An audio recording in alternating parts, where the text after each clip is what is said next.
Hello, everyone, and welcome to our author talk with Lynn Katz. We are so grateful to have Lynn here with us this evening.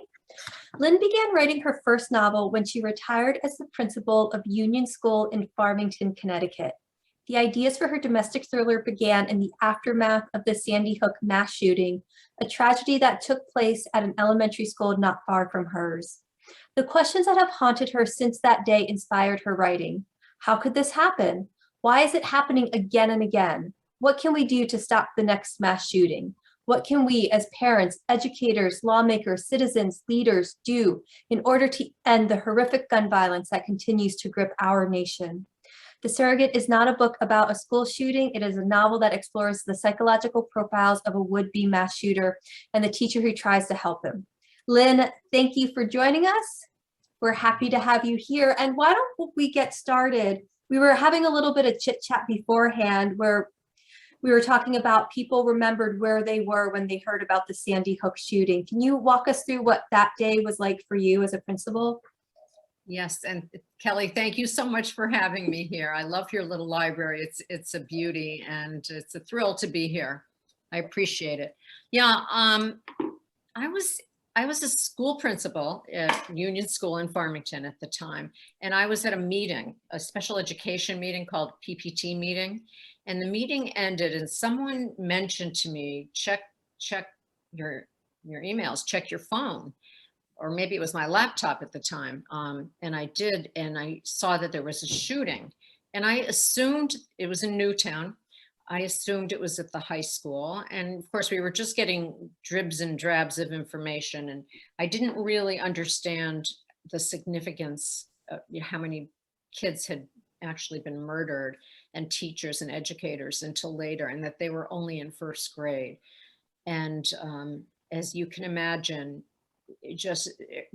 our hearts just were broken in that school, in every school across the country, I'm sure.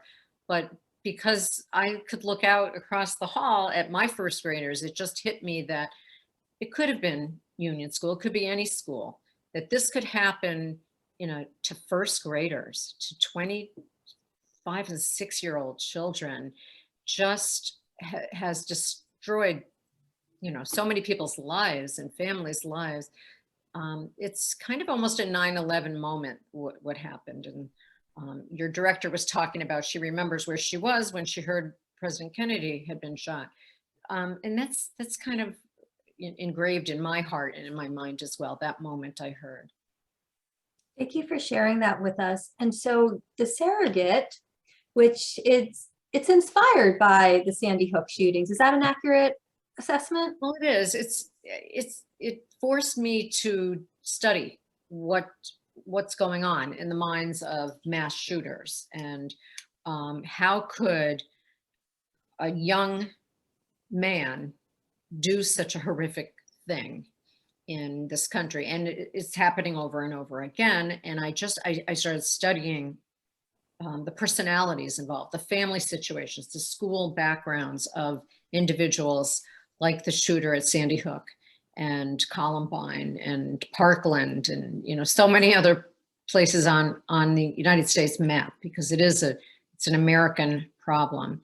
And so I kind of went into the book not really having a clear idea of how it was going to end, how this teacher could help a 16-year-old boy before he got to the point where he was massacring children in a school. And when you talk about you were interested in learning more about these shooters and looking at what happened at Columbine and looking across the country, was that more of a professional interest at that point as a principal, or was just you were so haunted by what happened, it sort of fed your soul to try to get answers? I would say that you just described it exactly. I mean, as a principal, we were just on survival mode at the time. What are we going to do to protect our children? And, I remember the week after Sandy Hook happened on a Friday, and that Monday, going out to greet parents, really worried that parents at my school were going to come to me and say, you've got to do this, you've got to do that, what are we going to do? And instead, I got hugs. I got parents coming up thanking me and thanking my teachers because they felt in their hearts that we would do whatever it takes just to protect our students. They understood how much we cared. And so there's a sense of appreciation, and that haunts me too, because I know in my heart, there's just so much we can do. If somebody wants to get into that building, it's really, really difficult, as we found out just the other day in Texas. Yes. So when did your research become the groundwork for writing a novel? After I retired, soon thereafter, I kind of went into the book with a what if, how writers do that all the time. What if, as you start your ideas flowing, well, what if a would-be mass shooter, a disturbed teenager, really had an excellent influence in his life? I believe as an educator, what if he had a fantastic teacher who really cared, really wanted to help him? So the surrogate refers to a surrogate mother. This child, this character's mother is gone AWOL in his life. So the main character, Jen Cooper, becomes his surrogate mother in the book. It starts off as a book about my mistaken identity and turns into more of a psychological thriller about trying to stop and trying to help a very disturbed kid. Yes, and we will have no spoilers for people who still want to read the book, but there is quite a twist at the end. Did you feel it was important to have that sort of twist because you were writing a psychological thriller? I don't read a lot in that genre, but I know you do. I do. I didn't go in. I really didn't. I know people find it hard to believe. I didn't know how it was going to end. So that twist surprised me too. And that's the kind of writer I am, as you know, because Kelly and I are in a critique group together, that I don't do a lot of outlining. Instead, I get a premise. I have a premise. I have the characters. I have an idea, a what if, and then I see what happens. And this ending was not predicted. And a lot of the twists along the way were not predicted. So when I went back to the revision, I had to plant a lot of clues and change a few things to make it all work. Does that make sense? How long did it take you to write the first draft? Okay, I'll tell you about my process. Okay. I went in, I have a friend who once said to me, and he's wrong, I believed it, but I think I told you, Matthew Dix, his name is, he's a writer and he's a teacher friend of mine, and a storyteller and everything else. He said, oh, if I can write a book, you can write a book, which I think is crazy, but I believed him. So I said, okay, I can write a book. And I gave myself a goal of 1,000 words a day. So once I had my ideas down and my characters developed, I would sit down every day, and my goal was 1,000 words. And if it took me an hour, fine. If it took me all day, that's fine too. I would not go to bed at night until I had 1,000 words down. And then every 10,000 words, I would give it to my husband to read, who's very supportive and doesn't read thrillers, but he would give me feedback along the way. So that kept me going. So going from the first draft, and you said you had to go back and like plant little seeds. How long did that take you? It wasn't a direct line. It wasn't linear in terms of my journey to publication, because after my first draft and some revision work, I decided, I'm ready. I'm going to go find an agent. And the good news is I found an agent. And the bad news is I found an agent, because that agent was not at all editorial. And she said, yeah, it's great. We're going to send it out. And she sent it out. I didn't know what I was doing. And she thought it was ready to submit. And we got a lot of rejections, and very nice rejections, but not for me, by editors. And ultimately, I was busy writing middle grade novels. So I found another agent who represents only middle grade, or represented at the time just middle grade. So we parted company. I parted company with my first agent, but I put that book on the shelf, because later I thought, it's dead. What can I do with a book? It's already been submitted to the big, agents, the big publishing companies. But then at the time of the pandemic, if you remember, it just was haunting me. This book, I put my heart and soul into it. I really worked on it. And I think I changed, I don't remember, but yeah, I changed it from third person. I think I remember because Kelly's in my critique group and saying, you know what, I'm going to revise that, baby. And I'm going to change it from third person to first person. And it was like this aha epiphany moment. And I did. And when I was finished, I decided I would try to find myself a small publishing company because it was too late to just, it'd already been subbed by, an agent. So instead of finding an agent, I did find a small publishing company, Black Rose Publishers. I didn't want to self-publish. I didn't want to put all that effort and time and money into self-publishing. It wasn't for me. So that's what happened. And you have gotten a royalty check, or at least one. I got how did that feel? It felt so great. It wasn't a lot, but it was like, wow, and twice a year they'll send out royalty checks. So we'll see. I'm not going to be rich, but that's okay. Not yet. Give it time. So I want to clarify for people who are listening to this, the fact that you had 2 agents. I know. Because I know early on in my writing career, I used to think, boy, when I get an agent, it's going to be done. Like everything's going to be great. And I did in fact have an agent and it turned out into a disaster. So do you just want to let people know your personal experience with that?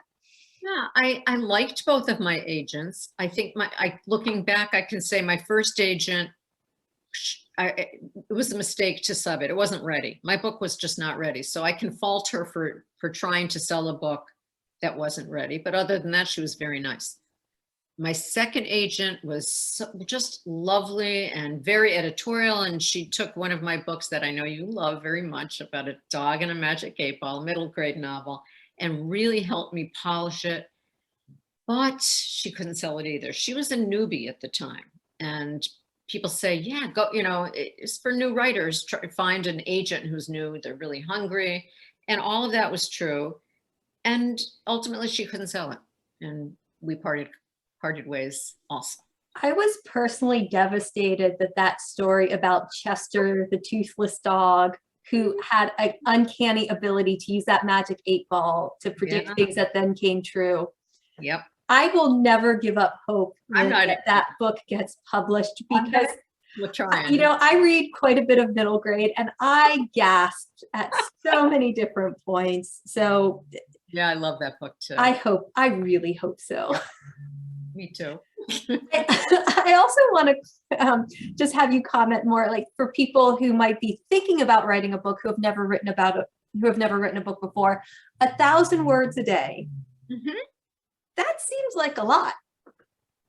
I think it's reasonable because first of all, they're not 1,000 polished, perfect words.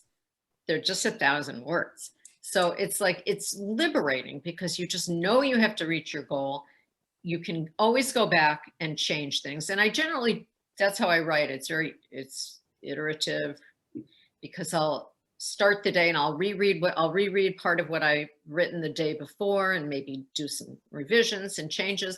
But then I just let myself go and get that story down without worrying too much about the revision or worrying about it being even excellent or good even, just get that story down. I think and how do you feel when you got the story down and then you go through the revision process? How do you, like with the Surrogate, it had already been subbed before and you're like, I just feel really strongly, the book is haunting me. Yes. I don't remember, did you do another revision before you sent it to small publishers? I did. And then how did you know it was ready at that point? I don't know if I'll ever know anything's ready. I don't even know if my roast pork is ready. I put it in the oven and hope for the best. I felt it was ready. I also was done. You get to that point, it's like, okay, I don't want to look at this right now. I feel like it's great. My sister is a wonderful editor and helps me as well. And she had read it and said, yeah, go for it. And And that's what I did. Yeah, I remember when we first saw the cover, and I'll hold it up here. I mean, it's a pretty striking cover. What were your thoughts when you saw that? Well, when the publisher sent me the cover originally, I did make one change, and I don't even know if it's a good idea, but the first time he sent me, both of the thumbnails were pink, and I had him change one. I removed the color because the two characters this is a case of mistaken identity. They look alike, but they're really, really different. And the main character, whose name is Jen Cooper, she doesn't do her nails or worry about her hair or her makeup or her clothing. She's kind of depressed, and not that nail polish means you're not depressed, but you know what I'm saying. She just doesn't care about things like that. And the woman whose name is Jennifer Moriarty, who's the mother of the disturbed boy, she is totally focused on appearances, and she's got a trainer, and she's got her, yoga and bar classes, and which is all wonderful, except she's not at all interested in her son, who's so troubled. They're really different. So anyway, I made that change. And I don't know if people who haven't read the book, if they look at it and they think it's a mistake or not, but it's definitely not. So they are very different characters, but it's Jennifer and Jen. Did you have any trouble nailing down those personalities? Well, let me just tell you one other inspiration of my book, and then I'll tell you why I didn't have trouble. I didn't have trouble. So there's a book, I'm going to hold it up. It's called it's called The Scapegoat. There it is backwards. Yeah, we see it. Yeah, it's by Daphne du Maurier, who wrote Rebecca. And I had read this book. It was my mother's book so many years ago, and I remember loving it. And I read it again before writing The Surrogate, because this kind of gave me an idea for the beginning of the novel. It's a case of mistaken identity. A man named Jean, takes place in Paris, so his name is Jean, meets another man named Jean. They both have the same first name, which is a common name. They look alike, and no spoiler here, but one of the men gets the other guy really drunk and changes places with him. So that I kind of used that framework to start my book, which veers off entirely. It's very different from The Scapegoat, but I began it the same way. So Jen Cooper, I had her down pat, and I just kind of used her as a foil for Jennifer. So Jennifer's the opposite of Jen. In the books they read, well, Jennifer doesn't really read, Jen is an English teacher. She's interested in literature. Jennifer doesn't really read. In fact, at one point they're discussing Steinbeck's novel. Well, they bring it up because Jen is a teacher, and she says, oh, the first novel of the year is always Of Mice and Men. No, is it Of Mice and Men? Yeah, Of Mice and Men. And Jennifer says, oh, I didn't read Of Mice and Men, but I saw the movie, and it was kind of boring because there wasn't enough romance in it, which is a crazy thing to say about Of Mice and Men. But it just shows you how different they are, intellectually different. Their values are very different. So every time anytime Jennifer made a move, it was kind of the polar opposite of what Jen would do. So they're so different. It was kind of easy to keep them apart. Okay. And it occurred to me that as you were talking about Jen being an English teacher, before you were a principal, what was your specialty as a teacher? Well, I was a third grade teacher. I was also a reading specialist. But it was always elementary. It was never high school. But I wanted her to be able to handle 16-year-olds, because the character, the disturbed boy's name is Martin. Martin is 16, and I want her to be able to relate to him in a way that helps him. And I think she does that throughout the book. She certainly tries to do that. At times, it seems to be working. So knowing what I do about the ending and not giving away a spoiler, when you think about this book in hindsight, do you wish you had gone with a different ending? Do you even think that's possible? I mean, this is fiction. You know, I felt like as a work of fiction, this was the ending that had to be. I did play around with other endings and it just felt too trite to do it any other way. I don't want to give anything away. I think there's surprises, just some really big Yes. Well, surprises. I agree. There are surprises in this book. Yeah. Yeah. I don't know. No, I think that this was the ending that had to be. And I struggled with it. I even talked with a psychiatrist friend of mine about the ending and we wrestled with it together. Does this make sense? You know, in a psychological level, psychiatric level, does it make sense? Because I wanted it to make sense. So this book is not about advocacy in any way, shape, or form. However, I would imagine that after one reads it, they might become more interested in gun violence, particularly in schools. Is that something that you were hoping for? And can you speak a little bit more about that? I feel strongly about that. I feel strongly that it's not just in schools. The gun violence in this country is growing. When I wrote this, every time, as I was writing it, almost every week, another horrific tragedy would occur. And it just keeps breaking your heart over and over again. I can't shut it out. And I worry that a lot of people in this country shut it out because, oh, it's just another, high school, nobody died. Only 2 died this time. It's like, we're so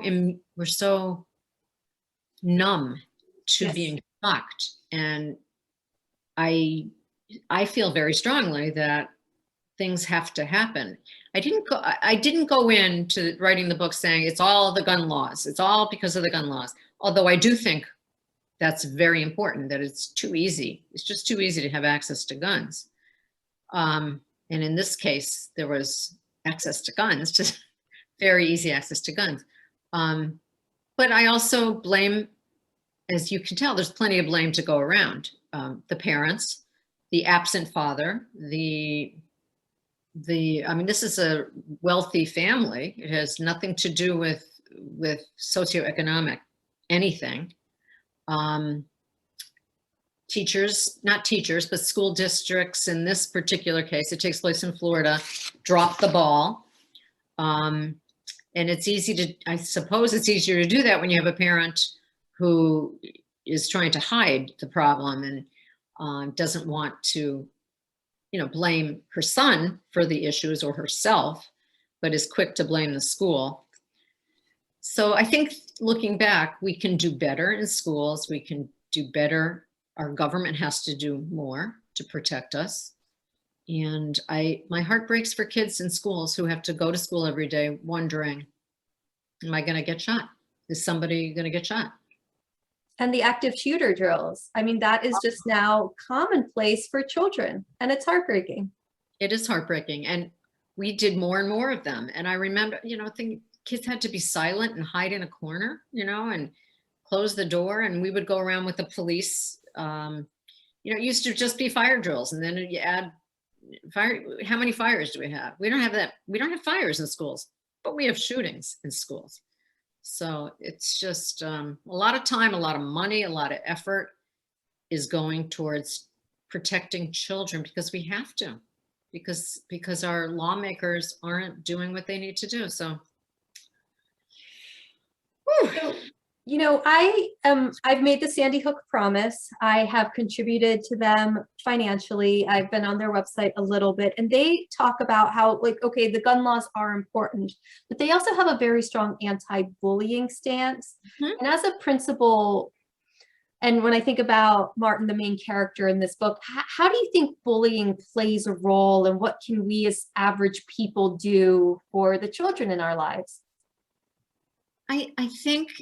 I think schools, in my experience, are doing a really good job teaching kids to be compassionate and being on the lookout for bullying. I mean, we've had to up our game. Schools have had, I'm no longer in a school, but I know that that's really important as part of our education.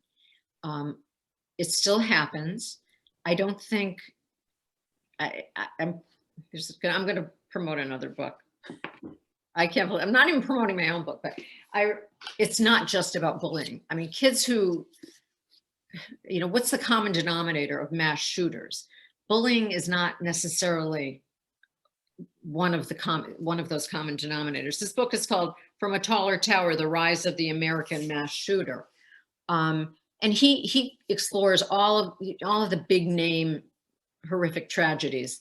And he talks about that in his book, that these are not kids a lot of kids are bullied and they don't turn into mass shooters. So there are a lot of mental health issues, and schools need to address that through great social work services and school psychologists. And often when budgets are cut, social workers are cut, and we need to pay attention to that as well. This particular character, Martin, was homeschooled because his parent kept him home because she didn't want to identify him as a student with special needs. This is based on true stories. I mean, this is happening. So he became very involved in online gaming, video games, which is another way of avoiding social interaction. So he was a loner. A lot of these kids are loners. A lot of violence in their lives through video games, easy access to guns. There's so many different variables. Yeah. So when you talked about the compassion and the mental health awareness and just having the social workers, this is one of my favorite stories about you, and I hope you're comfortable sharing it, but can you tell our audience about the free lunches at your school and what happened with the grilled cheese sandwiches? Yeah. Oh, yeah. This is one of my favorite stories of Lynn as an educator and how she is such a good advocate for the student. I was outraged. This is actually when I went back to be a principal, and you don't always get the most sensitive people working behind the lunch ladies are the best. People working in the cafeterias are the best, but this particular one wasn't very sensitive. They had a rule. It wasn't a school rule. It was the business that operated the lunches, that if families didn't pay up what they owed for school lunches, the kids would get a cheese sandwich, and whether they liked the cheese sandwich or not. And kids who didn't like, first of all, it was very embarrassing because everybody knows you're going to get it. Your parents owe $5. You're getting a cheese sandwich today. Kids don't like to eat plain cheese on white bread, when there's a hot meal that their pizza or pasta or whatever it is they're hoping to eat. So they're hungry, B, they're humiliated. And when I heard about this, and then I saw it for myself, I went and said, this is not going to happen anymore. No more cheese sandwiches unless a child orders a cheese sandwich, and we will find the money. We will pay whatever the kids owe. You are not going to do this anymore. Absolutely. As long as I get the money, fine. So, we had some funds, social, through the school, we found the funding, and I put an end to that. But that was common practice, maybe still is common practice in many schools. Is that the story you're referring to? That is the story. Because having never been in public school, I really am not familiar with, how that all works. And I was traumatized on behalf of those children being singled out like that, because for other reasons I was singled out as a child. And so I can't imagine feeling those feelings and then having this on top of that. Yeah. I put that scene in one of my middle grade novels. I think that may be how it came out with you. Yeah, I think so. And if I'm remembering, and I might be embarrassing you, but you even said, like, if I have to pay for those lunches, I will. I will. Like, that's how passionate you were about it. Absolutely no. You're embarrassing people. It's just, hey, parents, oh, fine. It's not the child, and it could be the parent doesn't have the money. And our social worker will reach out to families. Our social worker will do that. But in the meantime, we'll give you the money they owe and you will give them a hot lunch. Yeah. Terrible. Just terrible. It is. So do you want to switch gears for a little bit and we can talk about your other book that you wrote? About my Dear Heartbeat book? Yes. So this is called a legacy book, correct? I guess so. Yes. That's what I did some workshops a storyteller's cottage back before COVID, and that's what we called it. We called it a legacy book. And So here's a picture of it. I don't know if you can see.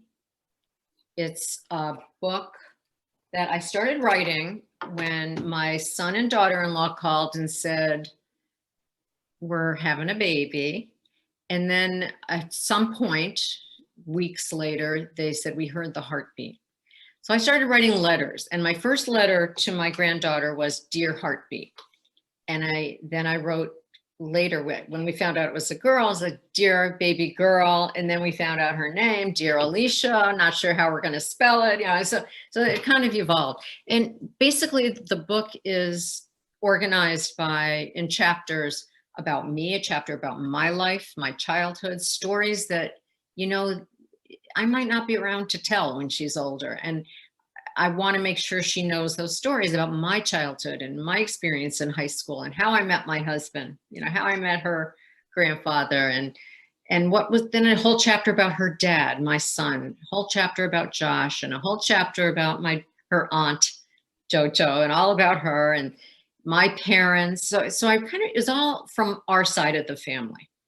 Her mother is from China, and her Chinese grandparents, their English isn't all that great. And I keep begging, you know, so I don't write much about them other than they've got wonderful stories. I know about some of their stories, and you'll hear about their stories too. But this is our side of the family with photographs and stories. I put in other artifacts like some letters my father wrote during World War II, letters he wrote to his parents, because I write about my father's experiences in the war. And a eulogy I wrote for my mother-in-law, her great-grandmother. Yeah, her great-grandmother. I put that in there. So it's basically, and she loves the picture. She's 2 and 4 months.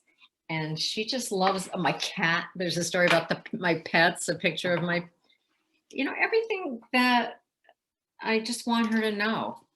can you show us some of the pages? I don't know if it'll come through, but let's try.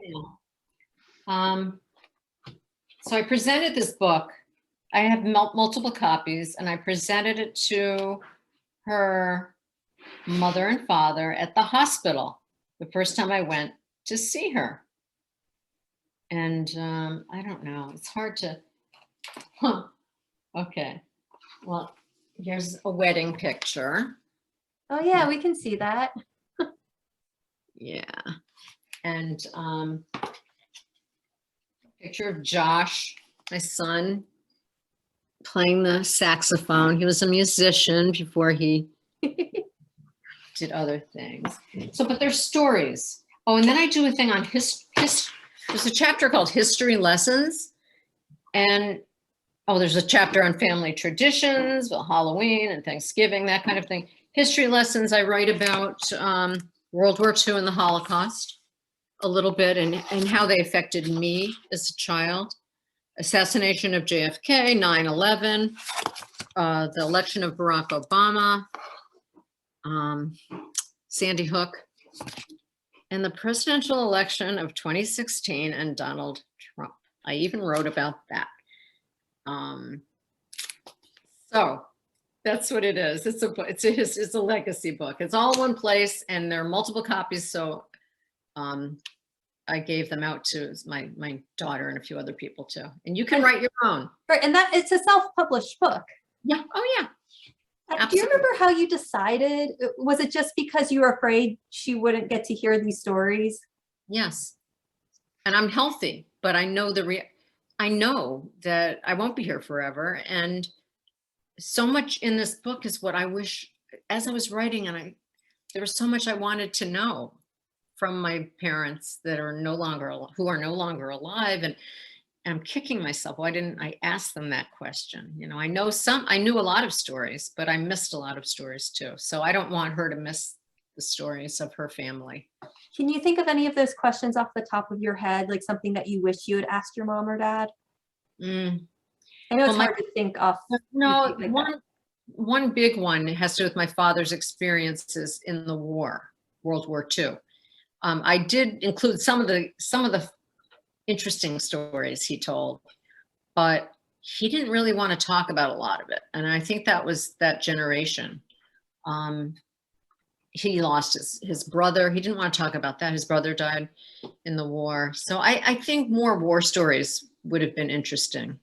And my mom's experiences with anti-Semitism growing up, I have one, but I know there were a few that I would have liked to learn more about. How did you decide what went in the book and what didn't go in the book? Because you're talking about decades and decades and decades of family history. Right. Well, I mean, I had only less than 9 months because I wanted this to be ready for my for the birth. Oh, I have a question. You do.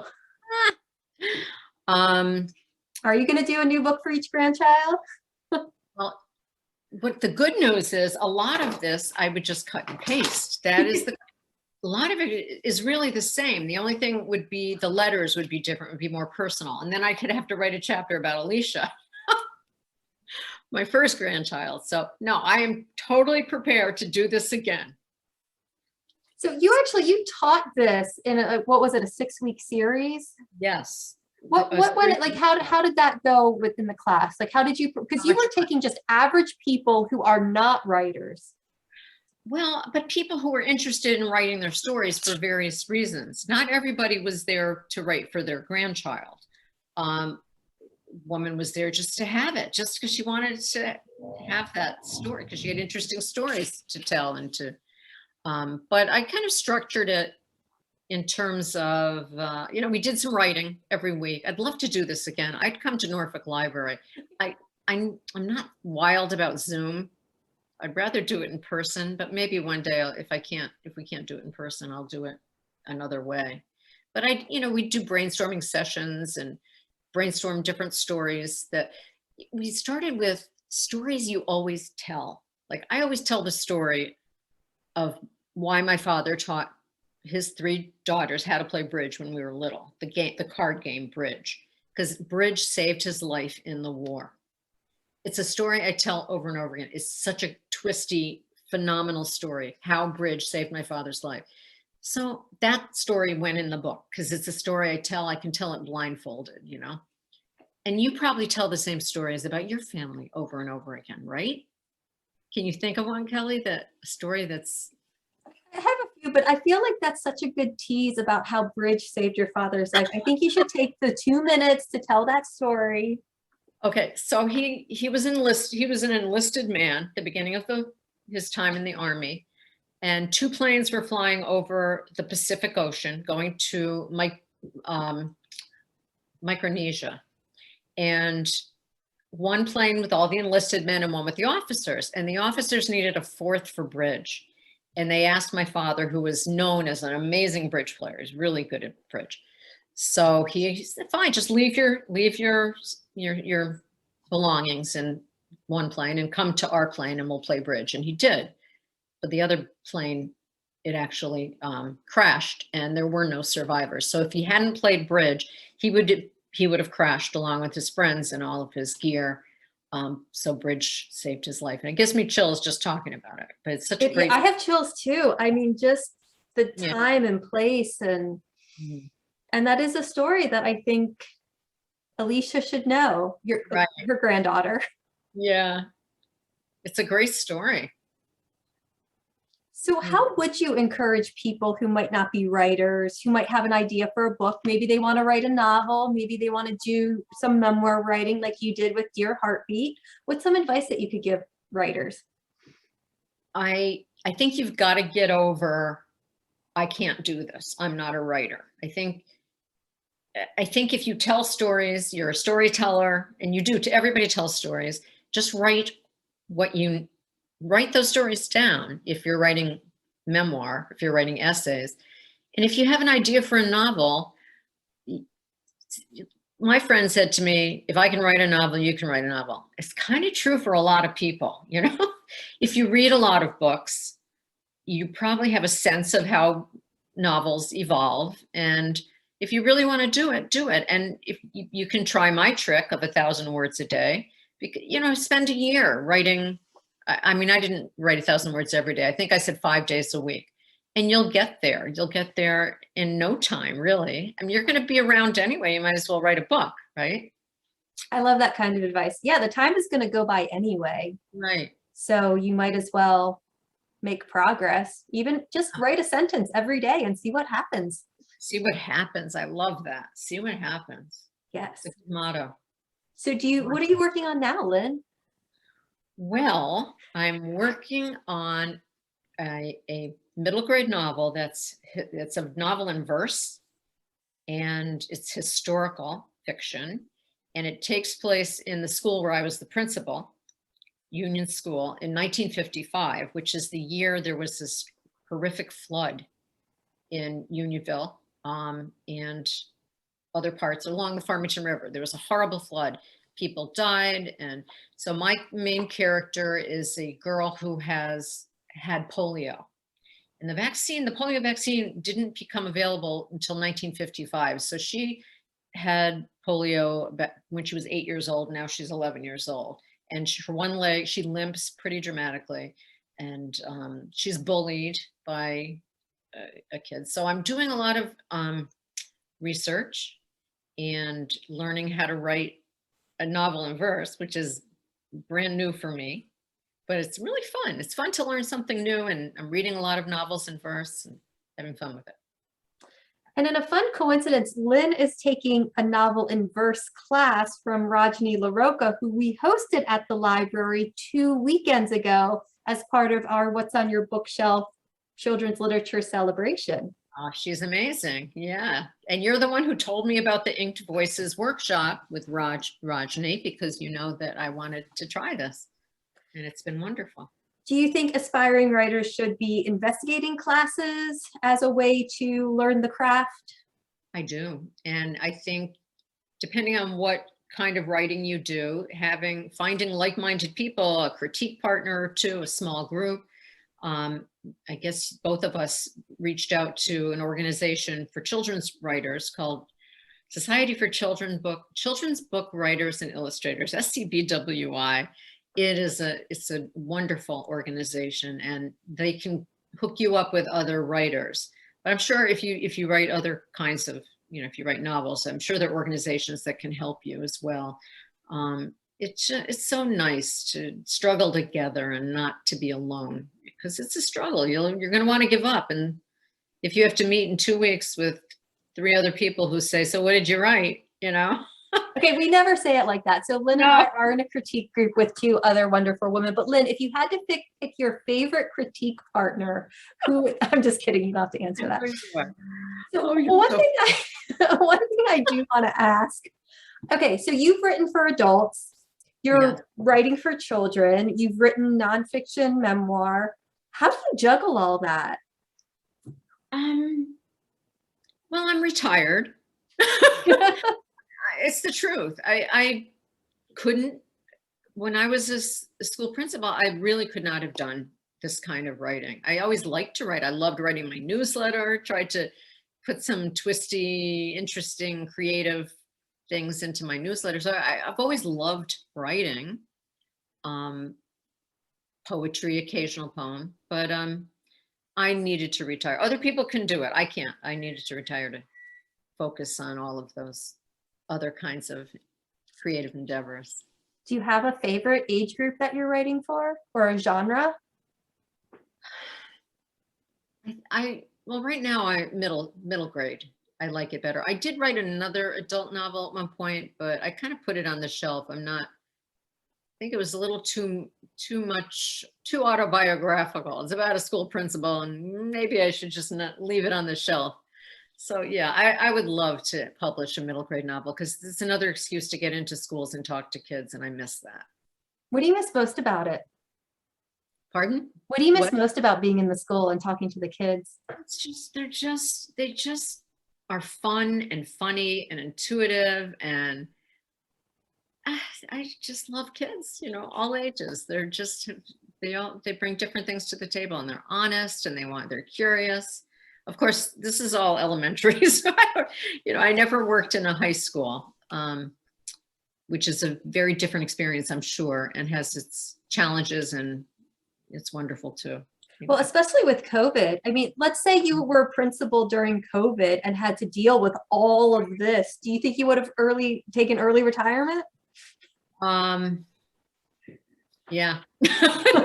Yeah, I feel for them. They're working, it's already a very difficult job. You have to work really hard. So that just puts another layer on it. And I hope, and I think most parents are really appreciative. Most parents and community members really appreciate what teachers and staff members and administrators do to keep their children safe and happy, because that's important. They have to be happy.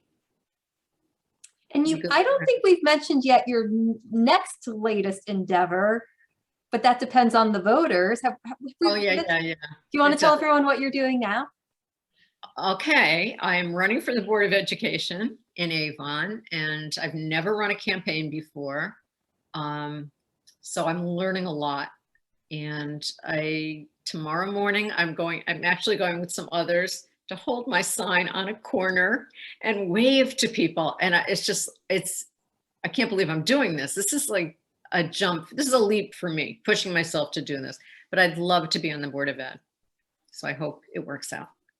Well, we certainly wish you the best of luck with that. All right, well, any last thoughts, Lynn, before we sign off? The only thing I'm going to say is if you have a book club and you want to read this book, I love doing book clubs. I'm going to one next week. I've been to a few already, and it's so much fun.